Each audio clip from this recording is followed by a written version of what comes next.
We're on set for the project Can't Heal What You Don't Reveal. You hear that title, what comes to you? Can't heal what you don't reveal. That sounds like a lot of trauma. With that certain slogan, like there's certain things that you can't really heal from.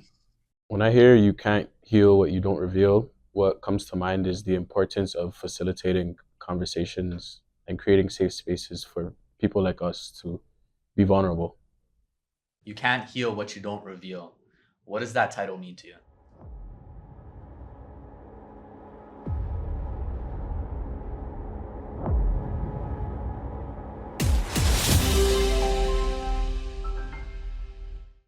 How's your relationship to the Jane and Finch community? I would say it's one filled with love and hate. A love and hate situation. I would say it's like a love and hate relationship. Jane and Finch informed the person who I am today. There are things and people and moments I've had in this community that I'll cherish forever. But then there was like a lot of things that I went through that was traumatic that taught me how to cope with it. My name is Shemar. I'm 23 years old and I grew up in the Jane Finch community. What experiences or challenges shaped you early on? I would say the sudden loss of people who I shared a lot of space and time with just growing up. Can you share how you first came into contact with the justice system? Myself and a couple of my friends, I was 17 at the time, were arrested, and that was my introduction to the justice system. What were your thoughts or emotions when you first had this encounter? Definitely that of anxiety, fear, thinking that it was all over for me.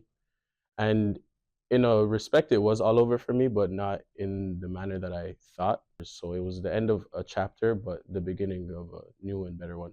A quote that just growing up in my community that I heard often is "this too shall pass." So it even can be applied to the highs in life. Like you just never want to get too caught up in the highs or the lows. Just keep a level head and just remain steadfast in continuing on your journey. And it's actually what primarily it was a key guiding principle of conduct for me in creating my brand, which is called Bliss. Black Life is So Sweet. Whether it's philanthropy through clothing or through creativity, it's a reminder of your truest potential. My name is OseiNuako. I'm an artist from Jane and Finch, based in Toronto. Can you share how you first came in contact with the justice system? At one time, like in high school, like I was in school one time, and then my house got raided. Like apparently, my house got raided. They told me that I had to go to the office, and I got arrested at school because like it's like a false identification, and then meaning that when that happened, like my house got raided because they thought that I did something, but I didn't do it. Can you say more about like what you're trying to express with your art? Like, what do you hope people take from it? I hope that people really can be free, whereas like the world is yours to create, no matter what you do. When you mention aspects of the community that you disliked, what were things that you would like to be changed? I'll say this thing though. Again, everyone in Jane and Finch has like a heart and also talent. Whereas like for me, like art is my talent. And then I really express it through the pain that I went to and the people I lost. My name is Raj. I was born in the Jane and Finch community, and my background is Indian. Can you share how you first came into contact with the justice system? I first came in contact with the justice system when we had a men's group in high school that took us to a courthouse, and we got to sit in the courtroom and watch cases as they go out through the day. I got to see all of that. What were your thoughts or emotions during your first encounter with the justice system? It was a brand new experience to me. I felt a lot of emotions that didn't make sense. I couldn't define the feelings I was having. What are some of the things you lost or missed out on because of your involvement with the justice system? I lost the privilege to travel. I'm not allowed to be in America for about 10 years. So I lost that right. Not being able to apply to certain jobs, like whether it's with the government or other unions, because they don't want people with records in their organization. What was your support system like before entering the justice system? it wasn't strong. The group of friends I was around was not the most considerate for my best interests. During the process of being in the system, I started to build more rapport and make it stronger to get through easier. I go by Lil Six. I'm a rapper slash actor, also slash entrepreneur, and I grew up in Jane and Finch. Can you share how you first came into contact with the justice system? I was 19, I think, and I got arrested for possession of a firearm. So I was like wrongfully arrested. I was just arrested amongst a group of people for like they said it was weed. Till this day, we still haven't seen the weed. That's now legal, by the way. I went to jail.